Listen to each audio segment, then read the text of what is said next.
ನಮಸ್ತೆ ಸ್ನೇಹಿತರೆ, Hampi travel time ಚಾನಲ್ಗೆ ಸ್ವಾಗತ. ನಾವು ಈ ದಿನ ನೋಡೋಣ ಹಂಪಿಯ ಗುಹಾಂತರ ದೇವಾಲಯವನ್ನು. ಅದಕ್ಕಿಂತ ಮುಂಚೆ ನನ್ನ ಚಾನಲ್ ಸಬ್ಸ್ಕ್ರೈಬ್ ಮಾಡ್ಕೊಳ್ಳಿ, ಲೈಕ್ ಮಾಡ್ಕೊಳ್ಳಿ ಮತ್ತು ಶೇರ್ ಮಾಡ್ಕೊಳ್ಳಿ. ಸ್ನೇಹಿತರೆ, ನೀವು ಬಾದಾಮಿ, ಎಲ್ಲೋರ ಈ ಕಡೆ ಎಲ್ಲ ನೀವು ಕೇವ್ ಟೆಂಪಲ್ ನೋಡಿರ್ತೀರ. ಆದರೆ ಹಂಪಿಯಲ್ಲಿ ಚಿಕ್ಕದಾದ ಒಂದು ಕೇವ್ ಟೆಂಪಲ್ ಇದೆ. ಇದು ಒಂದೇ ಇಲ್ಲಿ ಕೇವ್ ಟೆಂಪಲ್ ಇರ್ತಕ್ಕಂಥದ್ದು. ಸೊ ಒಳಗಡೆ ತುಂಬ ಕತ್ಲಿದೆ. ಬ್ಯಾಟ್ರಿ ಚೆಕ್ ನೋಡ್ತಾ ಇದ್ದೀವಿ. ಚಿಕ್ಕದಾದ ಗುಹಾಂತರ ದೇವಾಲಯ ನೀವು ನೋಡ್ಬೋದು. ಈ ಗುಹಾಂತರ ದೇವಾಲಯವನ್ನು ಸೊ ಹೊರಗಡೆ ಹೋಗೋಣ ಈಗ. ಸೊ ಈ ಥರ ಇದೆ ನೋಡಿ ಗುಹಾಂತರ ದೇವಾಲಯ. ತುಂಬ ಚಿಕ್ಕದಾದ ಒಂದು ದೇವಸ್ಥಾನ. ಇಲ್ಲಿ ಯಾವುದೇ ಮೂರ್ತಿ ಇಲ್ಲ.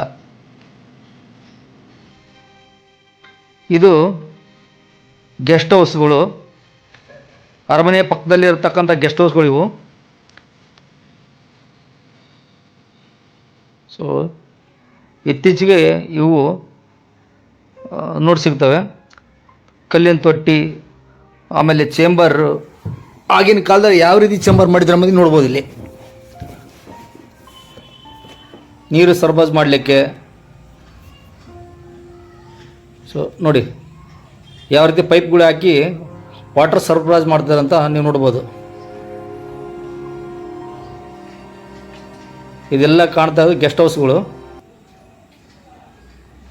ಅರಮನೆಗೆ ಬಂದಿರತಕ್ಕಂಥ ವಿದೇಶಿ ಪ್ರವಾಸಿಗರೇ ನಿರ್ಮಿಸಲ್ಪಟ್ಟ ಗೆಸ್ಟ್ ಹೌಸ್ಗಳು.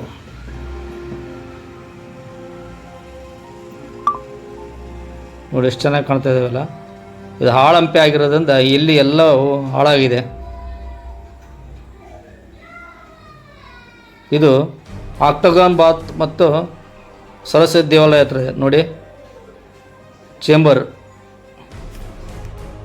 ಸ್ನೇಹಿತರೆ, ಬನ್ನಿ ಈಗ ನಾವು ಇನ್ನೊಂದು ದೇವಾಲಯ, ಸರಸ್ವತಿ ದೇವಾಲಯ ನೋಡೋಕೆ ಹೋಗೋಣ. ಗುಹಾಂತರ ದೇವಾಲಯ ಪಕ್ಕದಲ್ಲೇ ಇದು ಇದೆ. ಈ ದೇವಸ್ಥಾನ ಮೂಲತಃ ವೈಷ್ಣವ ದೇವಾಲಯವಾಗಿದೆ. 1554 ಇಸ್ವಿಯಲ್ಲಿ ಶಾಸನ ಪ್ರಕಾರ ತಿರುವೆಂಗಲನಾಥ ಎಂದು ಉಲ್ಲೇಖಿಸಲಾಗಿದೆ. ನಂತರ ಇದು ಸರಸ್ವತಿ ದೇವಾಲಯವೆಂದು ಪ್ರಸಿದ್ಧಿ ಪಡೆದುಕೊಂಡಿತು. ದೇವಾಲಯವು ಉತ್ತರಾಭಿಮುಖವಾಗಿದ್ದು ಗರ್ಭಗುಡಿ, ಅಂತರಾಳ ಮತ್ತು ವಿಧಾನದ ಹಾಲನ್ನು ಒಳಗೊಂಡಿದೆ. ದೇವಸ್ಥಾನ ಆವರಣದಲ್ಲಿ ಒಳಗಡೆ ಹೋಗ್ತಾ ಇದ್ದೀವಿ.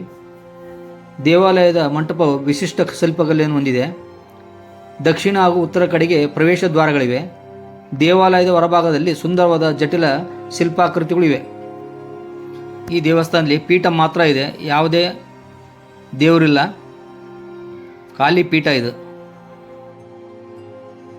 ಮಂಟಪದಲ್ಲಿ ಲಕ್ಷ್ಮಿ, ಬಾಲಕೃಷ್ಣ, ಗರುಡ ಮತ್ತು ಹನುಮಂತನ ಶಿಲ್ಪಗಳು ಕಾಣಸಿಗುತ್ತವೆ. ಈ ದೇವಾಲಯದ ಶಿಲ್ಪಕಲೆಯು ವಿಜಯನಗರದ ವೈಭವವನ್ನು ನಮಗೆ ತೋರಿಸುತ್ತದೆ. ಈ ಪುರಾತನ ದೇವಾಲಯವು ಹಂಪಿಯ ಐತಿಹಾಸಿಕ ಪರಂಪರೆಯಲ್ಲಿ ಮಹತ್ವದ ಸ್ಥಾನ ಹೊಂದಿದೆ. ಈ ದೇವಸ್ಥಾನವನ್ನು ನೀವು ಚಂದ್ರಶೇಖರ್ ದೇವಸ್ಥಾನ, ಆಕ್ಟೋಗಾನ್ ಬಾತ್ ಹೋಗೋ ಸ್ಥಳದಲ್ಲಿ ಇದನ್ನು ನೀವು ನೋಡ್ಬೋದು. ಸೊ ಸೀಲಿಂಗ್ ನೀವು ನೋಡ್ಬೋದು. ಸೊ ಇಲ್ಲಿಂದ ನೀವು ತೋರಿಸೋದು ಗರ್ಭಗುಡಿಯನ್ನು. ಸ್ನೇಹಿತರೆ, ಮತ್ತೆ ಸಿಗೋಣ ನಮ್ಮ ಮುಂದಿನ ವಿಡಿಯೋದಲ್ಲಿ. ನಮಸ್ಕಾರ.